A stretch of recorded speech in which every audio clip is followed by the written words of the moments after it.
Hello दोस्तों, welcome back to in my channel. So कैसे हैं आप सब? I hope you all guys are well. तो आज के इस वीडियो में मैं आपको यूनिट 3 एक्सप्लेन करने वाली हूँ। ये यूनिट 3 का पार्ट 2 है। पार्ट 1 की वीडियो की लिंक डिस्क्रिप्शन में मैंने दे दी है, तो पार्ट 1 में ज़रूर देख लेना। इस वीडियो में मैं आपको जो लास्ट के 4 टॉपिक बच गए थे आपके यूनिट 3 के, वो एक्सप्लेन करने वाली हूँ। सो वीडियो का एंड तक ज़रूर देखना और पार्ट 1 की वीडियो भी ज़रूर देख लेना और चैनल को सब्सक्राइब करना मत भूलना। तो स्टार्ट करते हैं वीडियो को। पहला टॉपिक है learning and behavioural approach. Behavioural learning theory, जिसे बिहेवियरिज्म के रूप में भी जाना जाता है, साइकोलॉजी की एक ब्रांच है जो इस बात पर फोकस करती है कि लोग एनवायरनमेंट के साथ अपनी बातचीत के थ्रू कैसे सीखते हैं। ये इस आइडिया पर बेस्ड है कि ऑल बिहेवियर कंडीशनिंग के थ्रू एक्वायर्ड होते हैं, जो रिइंफोर्समेंट एंड पनिशमेंट का एक प्रोसेस है। Learning is a mostly permanent change in behavior that result from our experience. Behavior is learned through repeated learned behaviors that can influence our actions. Behavior environment से influence होता है। Behavior learning theory को many areas में applied किया गया है, जिनमें included है education, parenting, therapy। ठीक है, ये सारी चीज़ें applied होती हैं इसमें।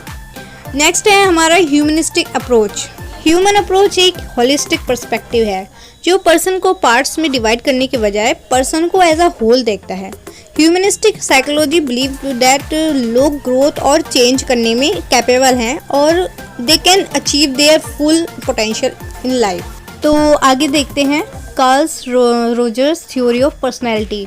ये थ्योरी इस आइडिया पर बेस्ड है कि किसी पर्सन की पर्सनैलिटी उसके सेल्फ कॉन्सेप्ट से शेप लेती है, जो उसके रियल लाइफ सेल्फ और उसके आइडियल सेल्फ का कॉम्बिनेशन है। रियल लाइफ सेल्फ मतलब who the person is in the present, और आइडियल सेल्फ मतलब who the person want to be, और सेल्फ कॉन्सेप्ट मतलब combination of real and ideal self, और सेल्फ स्टीम मतलब how the person feels about themselves, मतलब खुद के बारे में कैसा फील करता है पर्सन। और सेल्फ इमेज में है, सेल्फ इमेज मतलब how the person see themselves, मतलब पर्सन खुद को कैसे देखता है, किस नज़र से देखता है। ठीक है, रोजर्स बिलीव दैट लोग सेल्फ एक्चुअलाइजेशन के लिए ट्राई करते हैं, जो कि अपना फुल पोटेंशियल तक रीच करने और अपने self concept, self worth and ideal self को ओवरलैप करने की सिचुएशन है। ही ऑल्सो बिलीव दैट कि लोगों की आइडियल सेल्फ टाइम के साथ चेंज होता है और ये चेंज नॉर्मल है, ग्रोथ के लिए इम्पॉर्टेंट है। ठीक है, रोजर्स की थ्योरी में एक कॉन्सेप्ट भी इंक्लूडेड है, फुल फंक्शनिंग पर्सन, जो authentic, self aware and desire और फीलिंग्स के टच में है। रोजर्स बिलीव दैट कि जो थेरेप्यूटिक रिलेशनशिप म्यूचुअल ट्रस्ट और रिस्पेक्ट पर बेस्ड होनी चाहिए। जो थेरेप्यूटिक रिलेशनशिप होती हैं वो म्यूचुअल ट्रस्ट पर और रिस्पेक्ट पर बेस्ड होनी चाहिए, और थेरेपिस्ट को अपने क्लाइंट्स को without condition positive regards provide करने की चाहिए। ठीक है, नाउ नेक्स्ट टॉपिक है हमारा culture and personality.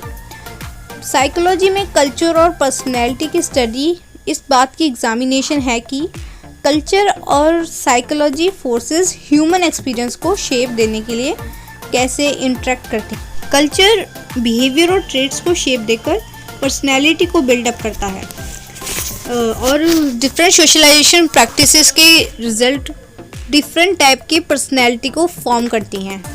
Socialisation practice person के emotions, thoughts and behaviour and cultural values को पर्सनैलिटी के पैटर्न में शेप देती हैं, और पर्सनैलिटी कल्चर की सब्जेक्टिव एस्पेक्ट्स हैं और कल्चर पर्सनैलिटी का कलेक्टिव एस्पेक्ट्स है। इन पॉइंट्स का आप रिमेंबर रखना, जब एग्ज़ाम टाइम पे आपके काम आएंगे ये लिखने में। नेक्स्ट हम पढ़ते हैं इनकल्चरेशन चाइल्डहुड, मतलब कि इनकल्चरेशन चाइल्डहुड से ही अपना कल्चर सीखने का एक प्रोसेस है, और इनकल्चरेशन पर्सनैलिटी को बिल्ड अप करने में इम्पॉर्टेंट रोल करती है। ठीक है, नेक्स्ट बेनेडिक्ट थ्योरी है, इसके अंदर प्रोवाइड करती है ये framework for understanding how culture impact mental health and social behaviour and interpersonal relationship. मतलब जो बेनेडिक्ट थ्योरी है ये प्रोवाइड करती है कि फ्रेमवर्क फॉर अंडरस्टैंडिंग, ये समझने के लिए कि कैसे कल्चर इम्पैक्ट करता है मेंटल हेल्थ और सोशल बिहेवियर को और इंटरपर्सनल रिलेशनशिप को। नाउ नेक्स्ट टॉपिक है हमारा असेसमेंट ऑफ पर्सनैलिटी। ये हमारा लास्ट टॉपिक है, तो इसको पढ़ लेते हैं हम एक ध्यान से। असेसमेंट ऑफ पर्सनैलिटी किसी पर्सन के बिहेवियर को प्रिडिक्ट करने के लिए, मतलब कि उस चीज़ का अनुमान लगाने के लिए उसकी पर्सनैलिटी को समझना इम्पॉर्टेंट होता है। और पर्सनैलिटी को फॉर्मली एनालाइज और मेज़र करना पर्सनैलिटी असेसमेंट कहलाता है। ठीक है, असेसमेंट से मतलब सर्टेन ट्रेड्स और कैरेक्टरिस्टिक्स के बेस पर लोगों का एवोल्यूशन और डिफरेंशिएट करने का प्रोसेस है। पर्सनैलिटी असेसमेंट की 3 मोस्ट कॉमन मेथड्स और टूल्स हैं। पहला है सेल्फ रिपोर्ट पर्सनैलिटी। ये सेल्फ रेटिंग लिस्टिंग है, जहाँ पर पर्सन अपनी फीलिंग्स, इन्वायरमेंट और दूसरों की खुद के लिए रिएक्शन को डिस्क्राइब करता है। यहाँ एक पर्सन से डायरेक्टली बातचीत करने के तरीके से उसके बारे में पूछा जाता है, मतलब कि क्वेश्चन सामने रखे जाते हैं और आंसर को फेस वैल्यू पर लिया जाता है। मतलब आमने सामने बैठ के बात करी जाती है, बातचीत से उसके बिहेवियर को पता लगाया जाता है। ठीक है, उसके और बाद में इन आंसर्स को क्वांटिटेटिवली वे से स्कोर किया जाता है और टेस्ट के लिए डेवलप नॉर्म्स के बेसिस पर इंटरप्रेटेड किया जाता है। कुछ रिप्रेजेंटेटिव पर्सनैलिटी इन्वेंटरीज को समझ लेते हैं। सबसे पहले है MMPI, मतलब इसकी फुल फॉर्म है मिनेसोटा मल्टीफेसिस पर्सनैलिटी इन्वेंटरी। एक साइकोलॉजिकल टेस्ट है जो पर्सनैलिटी ट्रेट्स और साइकोपैथोलॉजी का एसेस करती है, मतलब आकलन करती है। एसेस मतलब होता है आकलन करना। इसका use mental health, medical and employment including variety of settings में किया जाता है। मेंटल हेल्थ क्लिनिशियंस MMP का use diagnose psychological disorders and treatment plans को क्रिएट करने में यूज़ करते हैं। नेक्स्ट इसके अंदर मेडिकल देख लेते हैं। तो MMPI is use to assess patient with chronic low back pain. Medical में इसका यूज़ करा जाता है लो बैक पेन के लिए। ठीक है, पेशेंट के लिए। और इसका एम्प्लॉयमेंट में कैसे यूज़ करा जाता है MMPI का यूज़ एम्प्लॉयमेंट सिलेक्शन और प्लेसमेंट के लिए किया जाता है। इसके यूज़ हाई रिस्क वाले प्रोफेशन में वर्कर्स की साइकोलॉजिकल स्टेबिलिटी को एसेस करने के लिए भी किया जा सकता है इसका यूज़। दूसरा है आइसनेक पर्सनैलिटी क्वेश्चनर्स EPQ। ये एक साइकोलॉजिकल टूल है जो कि पर्सन की पर्सनैलिटी ट्रेट्स का एसेस करती है। और EPQ मेज़र करता है इन पर्सनैलिटी ट्रेट्स को, एक्स्ट्रावर्जन को, न्यूरोटिज्म को, साइकोटिज्म, सोशल डिज़ायरेबिलिटी एंड डिसवैल्यूएशन टेंडेंसी और लाइंग को मेज़र करती है। ठीक है, इन सब चीज़ों को मेज़र करती है इसमें। थर्ड है हमारा 16 पर्सनैलिटी फैक्टर क्वेश्चनर, 16PF भी बोलते हैं इसको। ये एक पर्सनैलिटी असेसमेंट टूल है जो साइकोलॉजिस्ट और मेंटल हेल्थ प्रोफेशनल को पर्सनैलिटी को मेज़र और समझने में हेल्प करता है।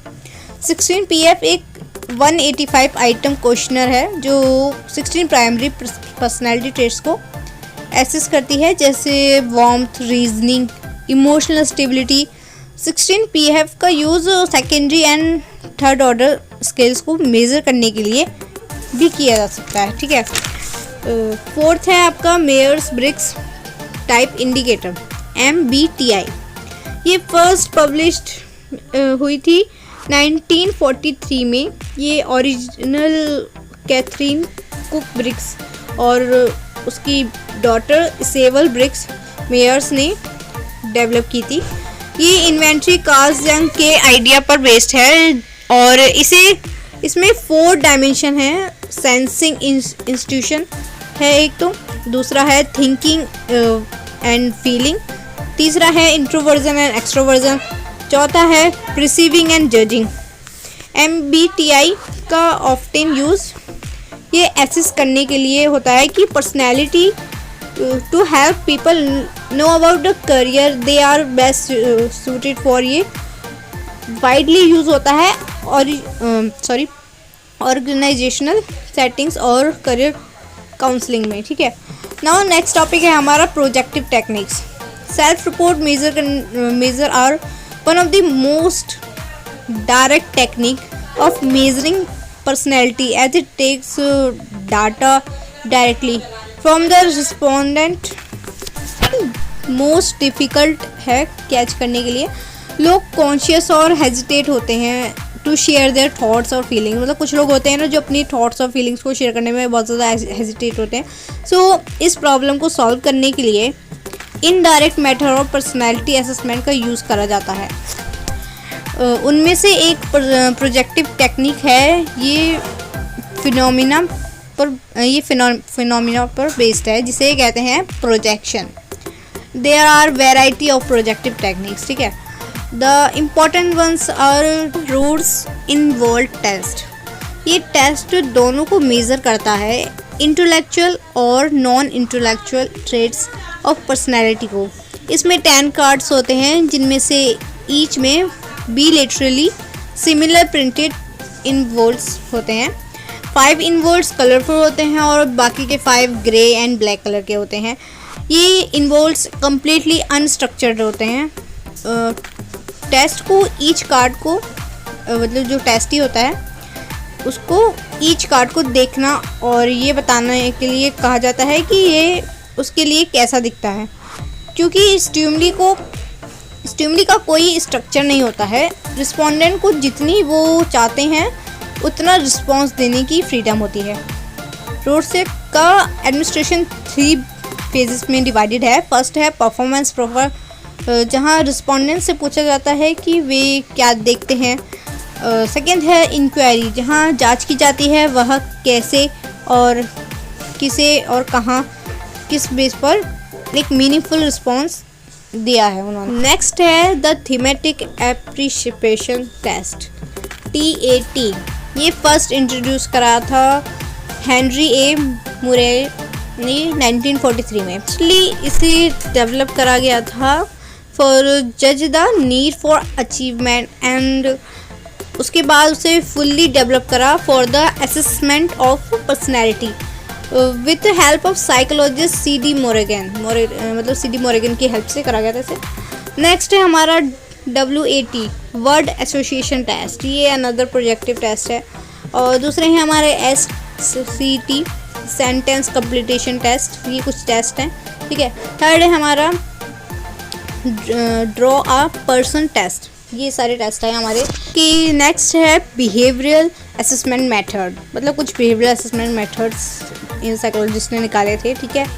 ये असेसमेंट फोकस करते हैं पर्सन के बिहेवियर पर, ठीक है, कि कैसे एक पर्सन एक्ट करता है पर्टिकुलर सिचुएशन में to help us gather information about his personality, ठीक है। This include personality interviews. इसमें इंक्लूडेड है personality interviews, behavioural observation and rating scales, ठीक है। सो इसके अंदर इतना ही था। आपका ये यूनिट 3 कंप्लीट हो चुका है। आई होप आपको ये चैप्टर समझ आ गया होगा और आपने अब तक यूनिट 1 नहीं देखी तो यूनिट 1 ज़रूर देख लेना, ठीक है। So thank you so much for watching. अगर वीडियो पसंद आई तो प्लीज़ वीडियो को लाइक करना एंड चैनल को सब्सक्राइब करना मत भूलना। And once again thank you so much for watching. Bye bye, मिलते हैं नेक्स्ट वीडियो में।